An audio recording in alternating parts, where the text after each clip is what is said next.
Assalamualaikum warahmatullahi wabarakatuh. Selamat pagi anak-anak. Bagaimana kabarnya hari ini? Hari ini kita akan belajar tentang kehidupan manusia dalam perubahan dan keberlanjutan. Sebelum memulai pelajaran, mari kita berdoa terlebih dahulu. Silakan Ahmad memimpin doa.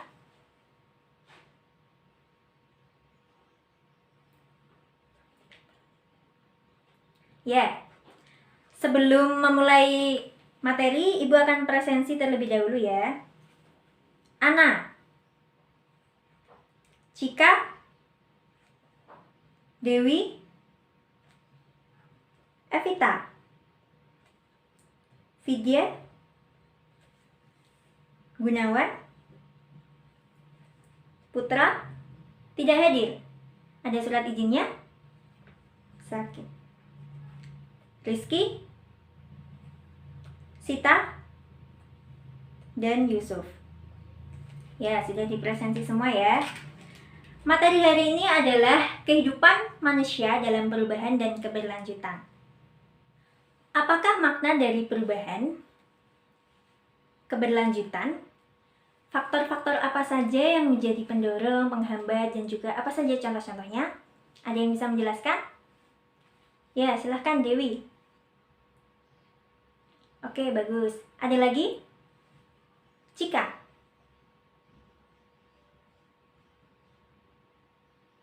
Oke, ada yang ingin menambahkan? Ya, Yusuf.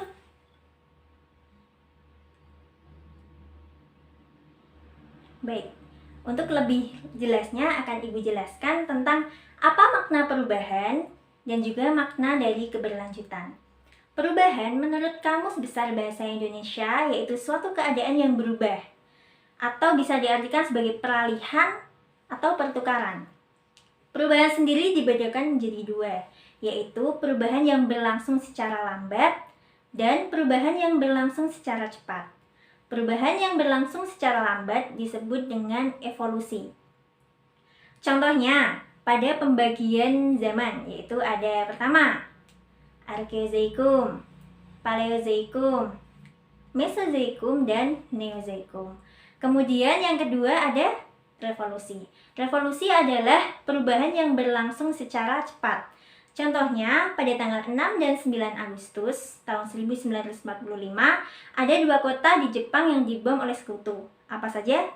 Ya, Hiroshima dan juga Nagasaki, yang menyebabkan Jepang mengalami kekalahan dan menyerah kepada sekutu. Kemudian Indonesia secara cepat melakukan persiapan dan melangsungkan proklamasi kemerdekaan Indonesia.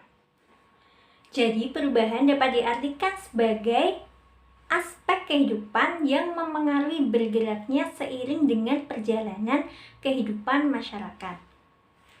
Dan juga di dalam perubahan itu ada beberapa faktor. Ada faktor internal dan juga ada faktor eksternal. Faktor internal dari perubahan sendiri ada bertambah dan berkurangnya jumlah penduduk. Kemudian penemuan-penemuan baru dan juga pertentangan dalam masyarakat, serta pemberontakan atau revolusi yang terjadi di masyarakat. Selain itu, juga ada faktor-faktor eksternal yang mempengaruhi perubahan. Di antaranya ada lingkungan fisik, ada juga peperangan, dan juga pengaruh dari kebudayaan asing. Suatu perubahan itu juga tidak berjalan dengan sendirinya, jadi dia memiliki faktor-faktor pendorong hingga menyebabkan terjadinya suatu perubahan. Ada yang bisa menjelaskan faktor-faktor pendorong dari suatu perubahan? Ya, silahkan, Yusuf. Ya benar, ada orientasi ke masa depan. Lalu ada apa lagi? Penduduk yang heterogen. Yang ketiga, sistem masyarakat yang terbuka. Lalu yang keempat, sistem pendidikan formal yang maju. Jadi orientasi ke masa depan, masyarakatnya memiliki pandangan yang visioner. Jadi dia punya visi, punya tujuan yang ingin dia capai, mereka capai. Kemudian penduduknya itu heterogen, terdiri dari berbagai jenis pekerjaan, terdiri dari berbagai suku. Lalu sistem masyarakatnya itu juga terbuka, mereka open minded terhadap perubahan-perubahan yang terjadi dan mereka tidak menutup diri. Kemudian sistem pendidikan formal yang ada di sana juga maju. Lalu selain dari faktor pendorong, pastinya juga ada faktor-faktor yang menghambat dari perubahan itu. Ada yang bisa menjelaskan? Ya, silahkan jika. Ya, perkembangan ilmu pengetahuan dan teknologi yang terhambat. Lalu apa lagi? Anggapan masyarakat tradisional yang belum tentu berdampak baik. Lalu ada apa lagi? Oh ya, kurangnya hubungan antar masyarakat.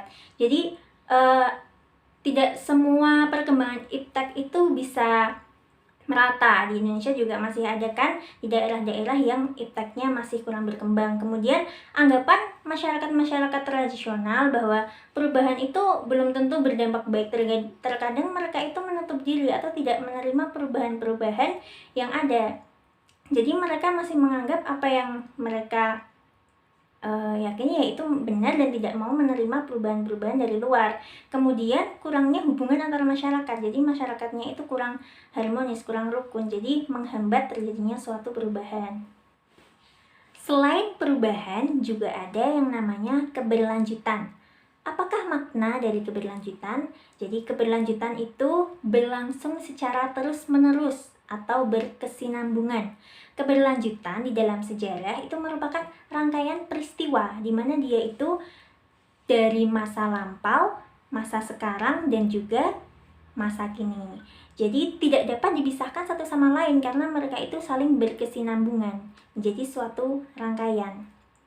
Contohnya dulu sebelum masa sekarang kalian SMA. Dulu sebelum masuk SMA, masa lampaunya kalian SMP terlebih dahulu, SD terlebih dahulu, kemudian sekarang kan SMA. Nah, masa depannya kalian nanti dari SMA ini akan melanjutkan ke perguruan tinggi atau akan bekerja, seperti itu. Masa lalu itu bersifat terbuka dan berkesinambungan, sehingga di dalam sejarah masa lalu itu bukan berdiri sendiri, tapi dari masa lalu itu segala halnya bisa dijadikan sebagai acuan, pembelajaran untuk bertindak di masa kini, di masa sekarang. Dan dari masa sekarang itu nantinya akan berguna untuk meraih kehidupan yang lebih baik di masa mendatang. Jadi kita itu setiap hal pasti melakukan evaluasi dari yang sebelumnya, melakukan refleksi dari sebelumnya. Apa yang dahulu belum baik, maka perlu kita perbaiki di masa sekarang. Dan untuk mengurangi atau meminimalisir kegagalan supaya nanti kita bisa meraih masa depan yang lebih baik, seperti itu. Seorang sejarawan pernah mengatakan bahwa mempelajari sejarah atau mempelajari masa lampau untuk membangun masa depan. Jadi history is continuity and change. Jadi sejarah adalah peristiwa yang berkelanjutan dan perubahan. Jadi sekian materi tentang kehidupan manusia dalam perubahan dan keberlanjutan di dalam sejarah. Ada pertanyaan tentang perubahan dan juga keberlanjutan? Baik, jika tidak ada, silahkan untuk penugasan minggu depan kalian meresum materi tentang hari ini dan jangan lupa belajar untuk materi selanjutnya, yaitu keterkaitan peristiwa sejarah tentang manusia di masa lampau untuk kehidupan masa kini. Terima kasih anak-anak. Sekian, wassalamualaikum warahmatullahi wabarakatuh.